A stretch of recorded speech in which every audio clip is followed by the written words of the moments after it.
To jama'a barkanmu da warhaka. Dakin lalata kashi na 1. Tafi take tana waige-waige tana zuwa gun wani kofa. Ta ja ta saya ta wayance kamar abu take duba a waya a text. Ta yi tafin kamar haka. Fito ka buɗe min ina waje. Ta yi sannin ta kara waigawa ta ga wani soho ya taho. Dukawa ta yi kamar abu ne faɗi, tsohon ya kalle ta ya girgiza kai ya ce, Taslim, Allah ya shirye ki. Ta ɗago a fusace ta galla mai a rara ya yi gaba abinsa. Dan ta juya ta kalli kofar da take saye, ashe an dan buɗe. In ba kora ido aka yi ba za ka gane abin da yake buɗe ba. A ture ta shige tare da rufe kofar. Haba is, tun ɗazu ka buɗe min, gashi ka janyo tsohon nan mai sa idan bala'i ya kama ni.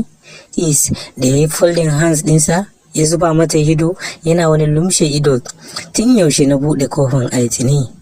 Lokacin da kika sanar da ni kina anya na buɗe kofar SBD, me na ki shiga wanka tun ɗazu? Taslim ta ce, to naji, ka san bana son 'yan anguwa su gane.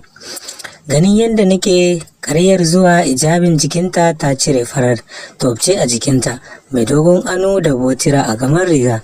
Daidai wajen bus ɗinta a buɗe ana hango pink vest ɗinta daga ciki, ga dukiyar fulaninta ma'anan anangowa, sai dai doguwar siket ɗinta har kasa ta yi fakin gashinta da pink ribbon, sai bariza da ta sa white ninke.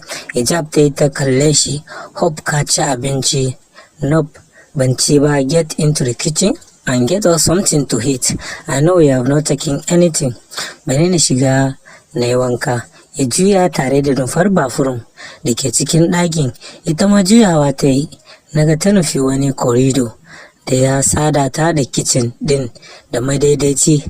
Da gani mamallakin gidan nata sabta kos komai a kinsa yake. Gas naga ta kunna ta ɗora ruwan zafi a kai.